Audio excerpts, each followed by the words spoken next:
정보도서라고 하면 논리적 사고 우려. 이거를 키울 수 있는 게 정보 영역 도서가 하는 굉장히 큰 역할이에요. 그래서 어떻게 보면 우리 아이들이 있는 그 창작 동화나 명작이나 전래에서 얻을 수 있는 힘은 언어적인 발달을 우리가 굉장히 많이 말씀드렸었어요. 그리고 상상력이나 문해력 부분에 도움을 받을 수 있죠. 물론 문해력도 그 정보도서에서 볼 수 있는 되게 어려운 단어들 그 다음에 신용. 이런 단어들을 우리가 평상시에 잘 쓰지 않죠. 그 다음에 디지털 영상 지도 보장액 채물의 순환. 이런 얘기들은 그 정보소설을 읽지 않으면 학습 도구 중에 굉장히 중요한 부분을 많이 빠뜨릴 수 있다는 말씀을 분명히 드렸습니다. 근데 우리가 어떤 힘을 키운다고 했을 때 굉장히 양대 산맥으로 우리가 얘기를 드리면 정보도서를 제외한 이야기책으로는 언어적인 그 표현력, 언어의 어떤 이해력, 뭐 다 하실 거예요. 또 하나 상상력, 그리고 플러스에서 문해력이라면 정보도서는요. 논리적 사고력이 빠지면 그야말로 시체한 코 없는 찐빵 연식이 나옵니다. 네, 그래서 논리적 사고력을 키울 수 있는 책은 사실은 아시다시피 정보도서 영역이에요. 그래서 그 논리적 사고가 어떻게 크는가 하고 단계를 또 보시면 어렸을 때는 관심이라고 했어요. 그래서 보통 태어나자마자부터 시작해서 3, 4세까지 이게 뭐야 저게 뭐야. 그리고 입술을 넣고 빻는 것, 우리 베이비올 아기 같은 경우 수가학 영화, 음악 같은 경우가 이게 뭐야 라는 관심을 충족시켜주는 베이비올. 단계 베이비 단계의 도서들이라고 하면 이게 뭐야 해서 그런데 그게 왜 그래? 라는 질문으로 바뀔 때가 4세 혹은 빠르면 35세 그래서 유아 시기부터 4에서 7세는 호기심이 굉장히 극대화되는 때죠. 네. 그래서 그게 왜 그래서 제가 말씀 한번 드렸었죠. 6세 반 아이들 데리고 어린이집에서 견학을 갔는데 물레 방안을 보고 20명의 우리 원생 중에 19명은 선생님, 이거 뭐예요? 라고 물어보는 관심을 표명했다면 그 중에 하나에만 이거 왜 돌아가요? 라는 호기심을 표현했다고 말씀드렸어요. 우리가 보통은 4에서 7세에 굉장히 많이 확장되는 게 호기심인데 나타내는 게 호기심인데 모든 아이가 그 호기심을 표현하진 않아요. 그래서 표현하지 않는다고 해서 우리 고객님들이 아이들한테 호기심이 없다고 생각해서 그런 어떻게 보면 과학적 현상이나 수학적인 어떤 호기심들을 충족시켜주지 않으면 안 되거든요. 그래서 사회선 실세는 누구나 호기심이 있다. 그러나 그 기질이나 성향에 따라서 어떤 아이들은 표현하고 어떤 아이들은 표현하지 않을 수도 있죠. 그래서 왜 그래요? 라고. 호기심이 이렇게 표현된 내는 그 20명 중에 가장 어떻게 보면 논리적 사고가 가장 우수할 수 있는 가능성을 보이는 아이라고 생각하시면 되겠어요. 그래서 이 호기심이 많이 이렇게 엄마 그거 왜 선생님 그래요? 왜 그렇게 뭐 다음은 왜 깜깜해요? 하늘은 파래요. 물레방아는 왜 돌아가요? 바퀴는 왜 돌아가요? 이런 호기심들이 사실은 과학 영역에서 굉장히 많이 표현되잖아요. 그래서 그런 것들을 우리가 잘 채워주고 멀리 이해를 하고 개념 정리가 되는 아이들을 우리가 나중에 초등학교나 중학교 때 목격하면 논리적 사고력이 뛰어납니다. 라는 평가를 받을 수 있어요. 네, 그래서 그런 아이들은 일반적으로 표현하면 아주 우리가 흔하게 표현하면 굉장히 똑똑하다라고 얘기해요. 일반적으로 그래서 우리가 일반적으로 똑똑하다라고 표현하는 아이들의 대부분은 논리적 사고가 뛰어납니다. 그래서 결론적으로 그 아이들은 이런 책들을 많이 읽었던 애들이에요. 생활 속에서 호기심이 어떻게 보면 나한테 일어나서 그 호기심을 부모가 혹은 주변의 어른이 주변의 친구가 일상생활을 통해서 호기심을 충족해주기란 쉽지가 않은 노릇이죠. 그래서 책 속에서 내가 미처 발견하지 일상생활에서 미처 발견하지 못한 것들을 발견을 해서 수학적으로도 과학적으로도 지식적으로도 호기심을 많이 불러일으키는 그런 문제들을 보고 그림들을 보고 글을 본 후에 아이들이 질문에 답할 수 있는 원리와 개념을 정리할 수 있었던 그런 경험이 많다. 라면 그 아이는 호기심도 커지겠지만 논리적 사고력이 굉장히 뛰어난 아이로 클 수 있죠. 그 중에 오늘 특히 과학에 대해서 이야기를 나눠볼까 해요. 아람은 다시 한번 말씀드리면 정보도서의 명가죠. 그래서 혹관심까지는요. 모든 아이들이 다 이게 뭐야 라는 관심은 있지만 이게 왜 그래 라고 했을 때 호기심으로 그리고 그걸 글이나 말로 설명할 수 있는 사고까지 됐을 때가 흔치 않은데 왜 그러냐면 그렇게 연계시켜주지 않기 때문이에요. 확장시켜서 그걸 만족시켜주지 않기 때문에 아이들이 많았던 호기심과 어떻게 보면 어떤 논리적인 사고는 되게 줄어든다고 볼 수 있어요. 그래서 어떤 부분에서 우리 과학체계, 아람의 과학책이 아이들이 관심에서 호기심에서 논리적 사고로 많이 충족시켜주고 만족시켜줘서 아이가 똑똑하게 자랄 수 있게 도와주는지를 오늘 살펴보는 시간 갖도록 하겠습니다. 말씀 많이 드렸지요. 우리 엄마가 배웠을 때 과학의 도서는 단순한 지식을 소프트가는 암기식 이었다면 우리 아이들의 과학다수 도서는 개념과 관계를 이해할 수 있어야 합니다. 한마디로 원리. 이해를 못하면 과학을 안다고 볼 수가 없는 거지요. 그래서 물에 대한 것도 분명히 액체, 고체기체로 외웠던 우리 시대의 공부가 아니고 우리 몸으로 관계를 이해하려고 우리 몸으로 우리 생활로 우리가 보는 많은 자연물로 끌고 와서 가르쳐 요즘은 과학책도 과학교과서가 그래요. 그래서 우리 몸속에 물이 뭐가 있을까부터 시작하는 게 물에 대한 접근이죠. 그건 바로 관심이라는 말씀을 드렸어요. 그래서 단순하게 습득하고 암기하는 이제 과학은 아니고요. 서로 단계별로 연계가 돼야 되고 또 하나 통합적으로 이해할 수 있어야 되는 과학을 배워야 하지요. 그래서 물은 액체가로 배우는 게 아니고 먼저 물에 대해서 알고 싶으면 우리 몸속에 물이 어떤 물이 있어가 먼저가 되는 게 첫 번째 단계죠. 그게 바로 베이비 여수. 과학이라고 말씀을 드렸었어요. 그래서 우리 놀이 과학이라고 말씀을 드리면서 관심이라고 말씀드리고 그 다음에 언어 노출이라는 말씀을 드립니다. 그래서 관심이 있어야 합니다. 생활 속에서 관심이 있으려면 먼저 나의 몸이나 내 주변의 생활로 들어와야 관심이 생기죠. 그래서 수가 학이 채워줄 수 있는 그 과학의 어떤 그 팀들은 관심이라는 말씀 다시 한번 드려요. 그리고 여기서부터는 언어에 대해서 노출이 조금씩 되기 시작해요. 과학을 놀이의 과학놀이를 통해. 그래서 과학 언어에 대해서도 추리되죠. 콧물 눈물 땀 네 맞아요. 그런 침도 있고요. 맞아요. 그래서 이런 과학적인 언어죠. 콧물 눈물도요. 생활 속에 볼 수 있는 언어이지만 사실은 과학 언어예요. 그래서 그런 것들이 관심 차원에서 뭔가 만족이 됐다면 그 다음에 이 물이 왜 이렇게 몸속에서 나올까 하는 것들이죠. 그래서 왜 라는 질문을 충족할 수 있는 특유의 호기심을 채워줄 수 있는 도서. 1. 과학 개념을 이제 알려드리는 도서죠. 그래서 수거하고 관심 차원이라면 과학 특공대는 이제 그 관심을 호기심을 호기심으로 만들어서 충족해야 되니까 개념을 알려줘야 하고요. 이제 과학 도깨비는 말씀 많이 드렸어요. 원리로 확장이 되죠. 왜 그렇게 물은 우리 주변에 뭐 이렇게 많이 있나요? 어떻게 해서 우리는 물을 만날 수 있을까요? 그래서 물이 순환에 대해서 알려주죠. 그래서 요물이 순환부터는 교과서에서 다루는 영역이에요. 초등학교 교과서 3학년 때부터 과학 교과서 있는 거 아시죠? 그래서 초등과학 교과서의 부교재다. 우리나라 교과서는 알기 때문에 전체적으로 그 한 권으로 모든 걸 질문과 답을 모두가 아이가 취할 수가 없어서 우리 교과서는 과학 교과서뿐만 아니라 모든 교과서는 질문과 주제를 던지는 일로 끝난다. 그렇다면 아이가 답을 잡고 과정을 뭔가 경험하는 것은 개인의 문제로 떨어져서 부교재들이 필요하다는 얘기를 분명히 드렸습니다. 그래서 우리 과학 특공대는 과학도깨비는 초등 과학 교과서 부교재고 원리를 알려준다. 그렇다면 어떻게 알려주고 있는지를 한번 다시 같이 알아보도록 하겠습니다. 첫 번째 관심 단계죠. 물줄줄줄 흐르는 물물물 졸줄줄 떨어지는 오줌도 물이고요. 내줄줄줄 쏟아지는 눈물도 물이고요. 내주류로 흐르는 콧물도 물이고요. 송골송골 맺힌 땀도 물이래요. 네, 맞아요. 주수병의 줄수처럼 우유병이 오래처럼 우리 몸속에 찰랑찰랑 차있는 물내. 그 물이 있어서 눈물도 콧물도 땀도 나는군요.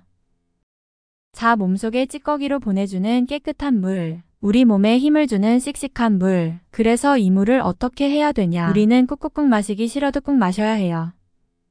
우리 몸에 꼭 필요한 고마운 물이거든요.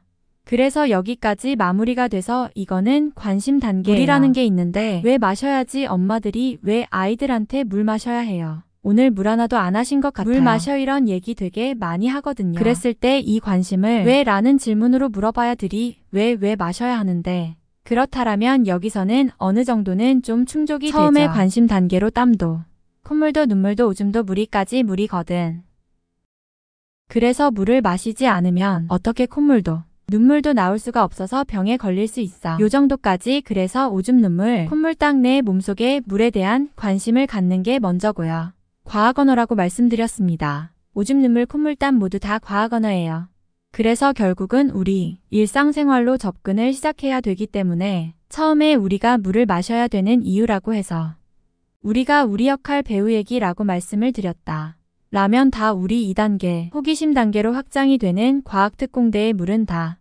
호기심이 없는 아이들은 반드시 우리가 면지에서 해야 되는 일들이 있다고 말씀을 드렸죠. 그래서 물놀이는 즐거워마냥 물이 없으면 어떻게 될까? 그래서 수가 학에서 한번 우리 물책을 본 애들은 물이 없으면 콧물이 안 나올 수 있어. 이렇게 얘기할 수 있어요. 그런데 만약에 호기심 없는 애들 많잖아요. 그랬을 때 그럼 그게 봐야 지구 모양이야. 이건 하고. 이렇게 면지에 호기심을 유발할 수 있는 어떤 페이지 들 우리가 배치를 해놨다는 말씀을 드렸었습니다. 그래서 이 면제 역할도 되게 중요하죠. 우리 과학내가 좋은 부분이죠. 근데 유학의 아이들은 뭐냐면 말씀드렸죠. 어떤 개념을 글로 알려주는 것보다 이미지로 알려주는 게 훨씬 더 유리하다라는 말씀을 드렸습니다. 네, 다시 한번요. 유학의 아이들은 어떤 정보나 지식을 보여줄 때 알려줄 때 글로 알려주는 것보다 말로 알려주는 것보다 그림과 이미지로 알려주는 훨씬 더 유리하죠. 그래서 보시는 바와 같이 이거는 논리적으로 맞지 않지만 여기는 논리적 사고까지 할 수 있는 단계는 아니므로 직관적 사고로 하는 단계이므로 이렇게 지구를 짜는 듯한 모습을 보여주고 있는 거예요. 그랬더니 진짜 물이 뚝뚝 떨어지죠. 반대로 동글동글한 달을 한번 짜볼까? 그랬더니 어떤 일이 일어났어요. 내 부서질지도 몰라. 왜냐하면 물이 없기 때문이야. 그렇구나. 그래서 지구와 달을 물이 얼만큼 있는지를 이렇게 직관적 이미지로 보여주고 있죠. 그래서 다시 아이는 묻죠. 왜 근데 지구에는 물이 있어 하고 물었더니 표면에 70%가 물이 있다라는 얘기가 왜? 라는 질문에 답을 줄 수 있을 만큼 여기 있죠. 달 표면 물이 없거든. 그러니까 물을 짜서 나오고 물이지 않았다. 또 다른 자도 물이 나오지 않고 푸석푸닥하게 변했지. 그래서 이렇게 70% 물이야. 그런데 그 중에 70%가 어려울 수 있으니 다시 한번 과자열. 개 중에 7개를 70%라고 말해.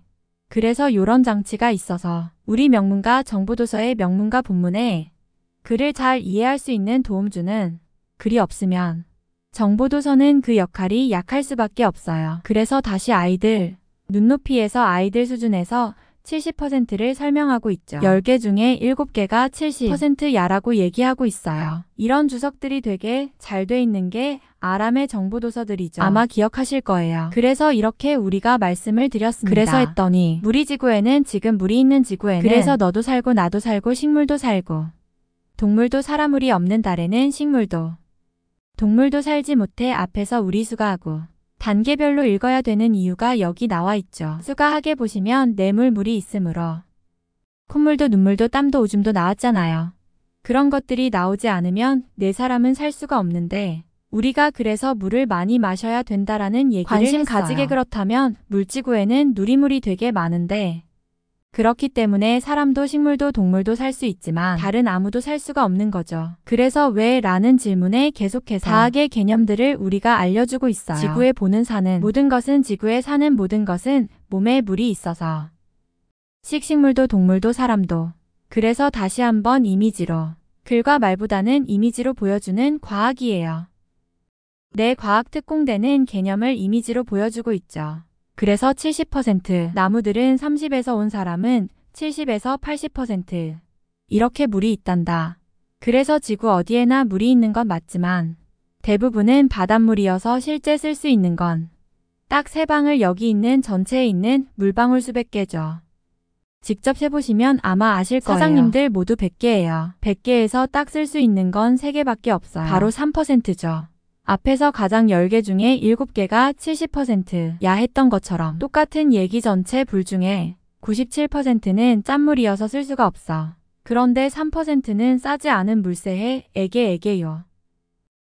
결국 요만큼 너무 적은데 지구에는 사람도 많이 살고 동물 식물들도 많이 살잖아. 이거는 스타에서 73 정도의 우리 과학 특공대로 보기 때문에 이제 아이하고 묻고 답하는 어떻게 보면 서로의 생각을 물어보고 궁금한 점을 충족시킬 수 있는, 만족시킬 수 있는 충분한 그런 문답이 되는 책이 우리 과학 특공대죠. 그래서 그건 왜 우리가 충분히 살 수 있냐면 물은 쉬지 않고 돌고 돌고 때문이지. 그래서 땅 속으로도 스며들고 호수가 되고 강이 되지만 다시 또 이거는 증발이 돼서 수증기가 돼. 그래서 오른쪽 아래 보시면 수증기, 그래서 평상시에 절대로 쓰지 않는 학습 도구로 나와 있죠. 그래서 이거를 다시 우리로 클릭을 하면 누르면 수증기란 하고 답이 아이한테 개념 정리를 해줘서 이렇게 아까처럼 몇 %야 글로도 우리가 도움을 받을 수 있지만 이렇게 클릭을 하면 으로 누르면 아이가 들으면서 또 정보도서를 잘 읽을 수 있는, 설명할 수 있는 도구어들이 많아서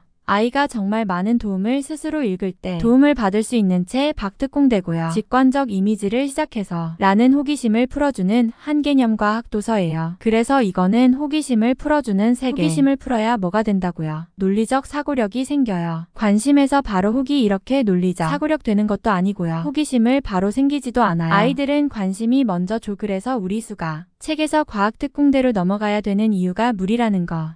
그리고 우리 몸속에 물이라는 것에 관심을 대해서 먼저 가진 후에 그 물을 많이 마셔야 되는데 지구에는 얼마나 많은 물이 있어. 그래서 그 호기심이 확장되는 부분을 보여주면서 개념 정리를 하고 있죠. 이렇게 되면 쉽고 재미있게 궁금증 풀리면서 과제 집착력이라는 얘기도 우리가 해보죠. 논리적 사고력이 좋은 아이를 우리는 영똑똑하다라고 표현하는데 그 똑똑한 일부의 아주 좋은 아이들, 우리 영재라고 말합니다. 그래서 그 영재들이 가지고 있는 특성이 과제집, 양력 한 번쯤은 들어보셨을 거예요. 그래서 이렇게 호기심이 충족이 되고 또 다른 호기심으로 또 확장이 되고 궁금증이 많아지는 아이들은 과제 집착력이 있다라고 말하죠. 그 과정을 되풀이하는 것들을 통해서 논리적 사고가 생깁니다. 이렇게 아이한테 호기심을 풀어주는 첫 번째 개념 과학 도서. 직관적 이미지가 많았다면 세 번째 논리적 사고 단계 과학 도깨비의 물을 다룬 물방울 삼총사. 모험. 그래서 각각의 책들이 다음 어떤 책들의 단계처럼 마지막 막 끝나잖아요. 앞에서 과학특공대 보셨다시피 무리순환에 대해서 얘기를 하면서 끝이 나면서 바로 물방울 삼총사의 모험에서 삼총사들이 모험을 떠나려고 지금 길을 이렇게 서 있어요. 가장 먼저 출판사는 선사람, 손물방울 튼튼이 물방울팀은 힘차게 구름성을 떠나서 무엇이 됐냐면 구름이 이렇게 되었다가 너무 무거워지자 밑으로 땅으로 떨어지죠. 바로 그게 비잖아요. 그래서 우리는 빗방울이 되어 아래로 후두둑 떨어졌어 하고 아랫부분을 빨간색 표시 반짝반짝 하지요. 구름은 눈에 보이지 않는 작은 물방울로 이루어져 있고 이 물방울이 무거워지면 비나 눈으로 변해 땅으로 떨어져요. 바로 비가 내리는 원리에 대해서 이야기를 하고 있습니다. 설명을 하고 있죠. 여기서부터는 이제 물이 다양한 모습들 순환하면서 변하는 모양들에 대해서 말해주면서 비와 눈이 내리는 이유에 대해서 과학의 원리를 설명하고 있어요. 그래서 여기서부터는 이제 제대로 읽기 시작하고 제대로 이해하면 우리 과학 교과서를 아주 충실하게 아이들이 수행할 수 있는 과학의 원리 개념은 물론 논리적 사고까지 할 수 있어서 우리 과학 도깨비의 물방울 삼총사 모험 같은 책은 정말 필독서 중에 불법서예요. 우리 과학 도깨비 전체 불인데 특히 이 책은 꼭 반드시 사나이들은 읽으라고 말씀을 해주세요. 그런데 앞에서 과학 도깨비 전에 특공대하고 연계해서 일은 훨씬 더 잘 이해할 수 있다는 그거는 장점이죠.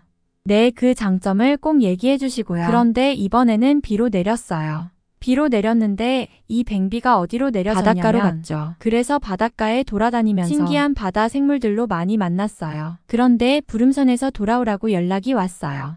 그래서 튼튼이 물방울팀은 태양열을 달궈진 공달궈진 따뜻한 공기를 타고 위로 올라가서 다시 하늘나라 구름성으로 돌아갔어.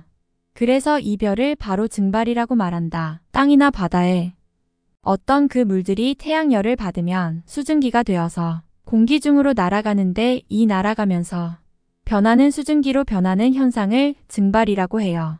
그래서 증발이라는 단어 굉장히 중요한 학습 도구잖아요. 그래서 이 두 페이지만 봐도 구름이 무거워서 비가 내리는 이후 그리고 다시 바다의 물방울로 이렇게 우리 합해졌던 빗방울들이 다시 태양열을 받아서 수증기가 되어서 하늘 위로 올라가는 현상을 증발이라고 하는 그 설명까지도 다 돼 있어서 이 두 페이지만 읽어도 과학정보도서는 말씀드렸죠. 다 읽지 않아도 된다. 두 페이지만 읽어도 충분히 아이가 비가 내리는 이유, 구름이 무거워지는 이유, 그리고 증발이 어떤 건지 알 수 있어요. 이번에는 날씨가 추워지면 구름 속에 있던 물방울이 얼기 시작해서 눈이 내립니다. 그래서 비와 눈의 차이는 딱 하나 저기온 차이예요. 그런데 꽁꽁 시간이 많이 흘러도 꽁꽁 얼어붙은 얼음이 그대로 있어요. 뭔가 변하지 않고요. 그래서 바로 그게 빙하라는 거죠. 그래서 빙하는 아주 오랫동안 쌓인 눈이 얼음 덩어리로 변하는 것을 빙하라고 하지요. 그래서 빙하는 우리가 또 언제 봐요. 내 북극곰이 빙하가 녹으면 할 수 없어야 할 때도 빙하라는 말 많이 있어요. 그런데 빙하라는 그 현상, 그리고 그 빙하라는 말을 앉은 아이들이 거의 없습니다. 그러니까 여기 페이지에서는 빙하라는 호기심을 논리적 채워서 사고를 할 수 있도록 도와주셔서 우리 정보나 이런 주석들이 굉장히 많아요. 설명 글이 해서 이렇게 편하죠. 이번에 우리 빗방울들은 물방울들은 더 어디를 가냐면 네, 맞아요. 신이 어떻게 보면 땅과 강과 그리고 식물 속으로 다 스며들었어요. 비가 이번에는 바다에만 내리는 건 아니죠. 앞에처럼 그래서 식물이 자라는 땅 속으로 스며들었고 들판으로도 스며들었지. 그래서 어떤 물들은 땅에 스며들어서 지하수가 되기도 합니다. 그래서 물이 순환을 알려드리는 거죠. 그래서 지하수가 돼서 사람 몸속으로 들어가는데요.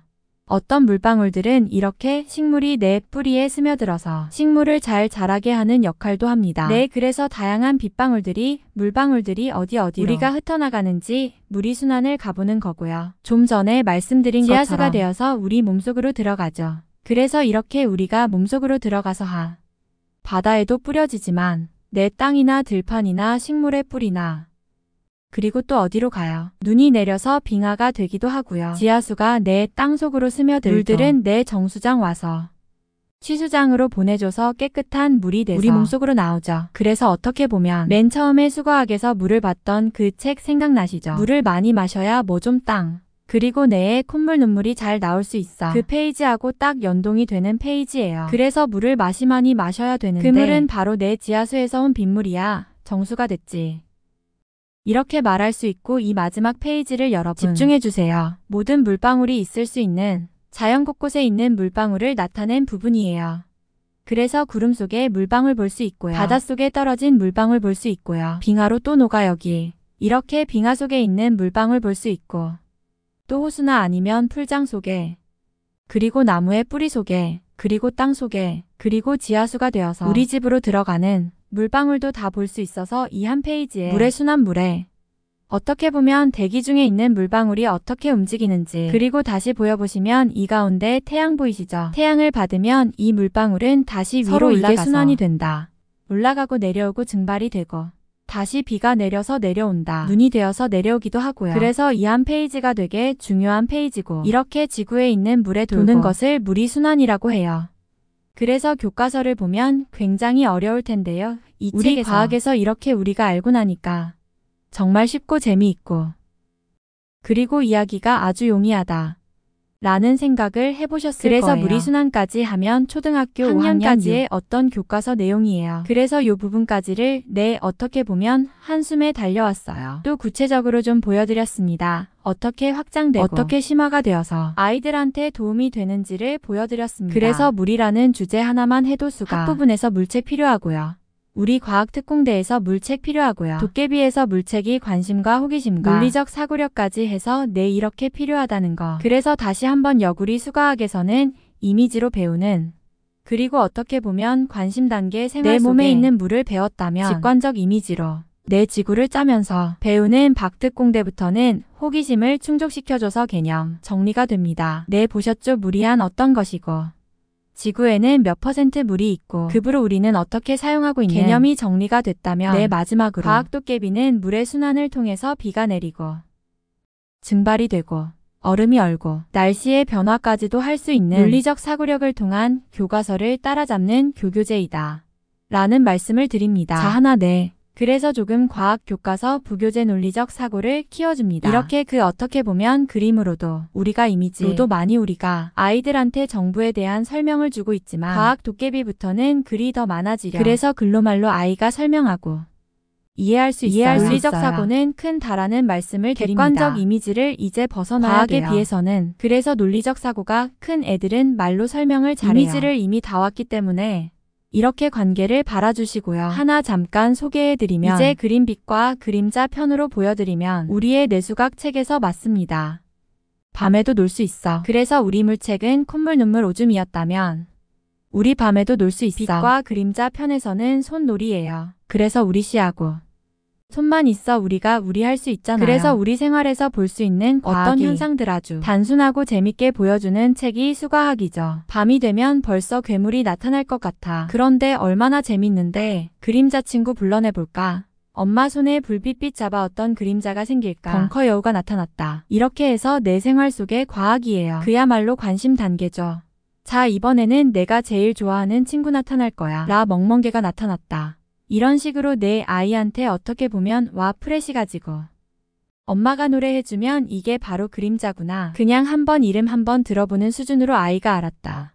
라면 그림자에 관심을 가졌다. 라면 그림자 놀이를 통해서 그랬다. 라면 과학특공대의 그림자를 갖고 싶어. 책에는 바로 이건 내 그림자야 해서 다시 한번 여울이는 세이펜으로 이걸 클릭하면 바로 그림자란 하고 개념을 설명할 수 있죠. 개념을 들을 수 있어서 과학특공대는 개념을 정리하는 게 먼저예요. 라고요. 그래서 저게 바로 내 그림자야 학습도구로 등장했지요. 개념을 정리합니다. 그런데 이번에는 보자. 그림자를 만들어 달라고. 그러면 빛이 있어야 해 하고. 오른쪽 그림 보이시죠? 그림자를 비추면서 아이한테 원리 그림자 놀이를 통해서 호기심을 해결해. 줘야 빛이 앞으로 나가다가 더 이상 못 가잖아. 그런 그림자 생겨 못 가는 이유는 네 맞아요. 저희가 그림 이렇게 빛을 막았잖아요. 그래서 이 그림자 놀이를 통해서 호기심을 해결했어요. 그래서 그림자는 생기는 거구나. 맞아요. 맞아요. 그래서 이렇게 그냥 놀이 한 편으로 호기심 해결했죠. 그런데 지금보다 더 큰 그림자, 가고 싶어 긴 그림자, 갖고 싶어 또 다른 호기심 등장했어요.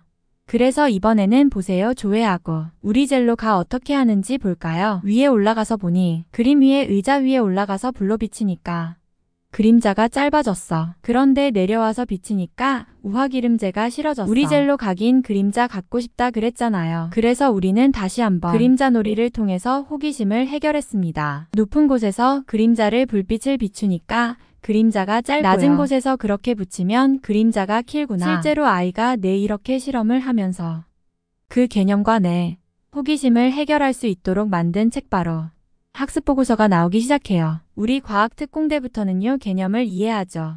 여전히 놀이를 통해서 호기심을 해결합니다. 요렇게 만들었다라면 세 번째 논리적 사고력 단계에서 제가 뭐라 그랬냐면 그림과 이미지보다는 이제 글로 설명하고 글로 이해하고 글로 얘기할 수 있어야 해요. 내가 그래서 바로 이 누구냐면 얘가 도깨비한테 딱 걸렸어요. 장난꾸러기 도깨비빛 도령이라는 우리 똑같은 빛과 주제책이에요. 자, 어느 날 아낙네가 떡 광주리를 가다가 독에 걸렸는데 도깨비가 문제를 맞추려고 그래서 하죠. 제가 말했죠. 말로 설명할 수 있고 말로 이해할 수 있어야 해요. 앞으로 이제 과학 도깨비부터는 그게 논리적 사고력. 교과서는 그걸 원해요. 자, 문제에 더 쳐봐. 자, 빛은 물체를 만나면 물체 바로 뒤에 그림. 그려 이게 뭔지 맞춰봐 봐보세요. 바로 말만 나왔죠? 이런 식으로 말로 물었죠. 아나운서에는 아무것도 생각 나오지 않았어요. 자, 어려워. 그럼 내가 좀 설명을 더 해줄게. 좀 전에 우리 앞에서 봤던 것 똑같아요. 해가 높이 있을 때는 짧고 애가 낮게 했을 때는 길어. 아까 앞에서 이미지로 놀이로 우리가 다 봤기 때문에 이제 글을 봐도 그 이미지를 떠올릴 수 있어야 해요. 그게 논리적 사고예요. 두 가지 해주지만 안학대는 몰랐어요. 답답을 답은 그림자야 그림자하고 아래에 다시 한번 아이들이 잊어버릴 수도 있죠. 그래서 특공대와 도깨비는 관계를 꼭 밟아서 가야 돼요. 같이 읽어줘야 돼요. 그래서 아침에는 그림자가 뭐해요 이렇게 길죠. 아무래도 낮게 비치니까요. 그런데 정오가 돼서 한낮이 되니까 더 위로 올라갔죠. 태양에 그러니까 짧아지는 모습을 보여요. 그래서 이렇게 우리가 설명할 수 있는 거. 그래서 빛이 쭉 나가다가 뭔가 도달하지 못하는 곳에 생기는 곳에 도달하지 못했을 게 돼서 생기는 어두운 부분을 그림자라고 해요. 다시 한번 그림자에 대해서 정리가 돼요. 그래서 기본 개념을 원리로 확장 정리해서 논리적 사고가 발달하는 책 바로 과학 도깨비입니다. 다시 한번 이어 그림과 이미지보다는 여기서부터는 말과 글로 이해하고 설명하고 이해할 수 있어야 합니다. 그게 논리적 사고를 위해서는 좋은 방법이고요. 도깨비에서는 글과 말과 어떻게 보면 그런 걸로 잘 설명하고 있지만 그래도 이미지가 도와주고는 있어요. 그래서 이런 식으로 발달하는 것 되게 내가 추천할 만하죠. 그래서 우리가 아람과학도서는 좋다는 생각 많이 하셨을 거예요. 그래서 첫 번째, 어떻게 활용할까요? 라고 되게 많이 물으셨어요. 그림 먼저 보여주는 거예요. 그래서 과학무 추가도 그렇고요. 우리 특공대 같은 경우에는 그림 먼저 보여줘도 되죠. 그래서 이미지 정보가 훨씬 더 쉽다라는 말씀드려요. 그런 다음에 이미지 정보를 그림을 먼저 봐서 어느 정도 아이가 익숙해졌다 라면, 친숙해졌다 라면, 그 다음에 이야기를 쭉 풀어나가시는 것도 방법이다. 대신에 이야기를 우리가 읽어주실 때 처음부터 끝까지 읽어주지도 않아도 되고 아이가 관심이나 호기심이 있는 그 페이지를 중심으로 보여줘도 충분하다. 앞에서 제가 보여드린 것 주책들도요. 전체 페이지를 다 넣지 않았어요. 그래도 충분히 우리가 이해가 되고 그 페이지 안에서 들을 만한, 그리고 우리가 이렇게 어떻게 보면 학습해서 일으킬 만한 정보들이 있다 라는 걸 느끼셨을 거예요. 그래서 세 번째는 어려운 내용이 있다면 그 다음 단계에서는 설명 금요일도 함께 읽어주면서 이해하면서 읽는 것이 좋습니다. 그래서 무슨 이거는 이야기 한 편으로 재미로만 읽는 식이 아니므로 그림 먼저 보여주고요. 그 다음에 흥미로운 이야기 중심으로 입대 호기심이 있는 페이지만 보여줘도 상관없고요. 세 번째 단계가 됐다 라면 어렵다는 생각하지 마시고 설명을 주석과 함께 이해 한 명 있는 게 굉장히 중요합니다. 정보책은 마지막 네 번째는 권말이 있잖아요. 책마다 그 권말을 보면서 내가 오늘 엄마랑 같이 어떤 페이지를 읽었는데 새롭게 알게 된 내용이 뭐니 하면서 그렇게 사실은 이나 정보에 대해서 새롭게 알게 된 내용이 있다라면 답하는 과정을 통해서 아이가 정리할 수 있도록, 이게 바로 메타인지라는 거거든요. 그래서 메타인지까지도 알고 모르는 걸 정리하는 능력을 메타인지라 그래요. 그래서 메타인지까지 우리가 이렇게 어떻게 보면 성장할 수 있도록 도와주셨으면 좋겠어요.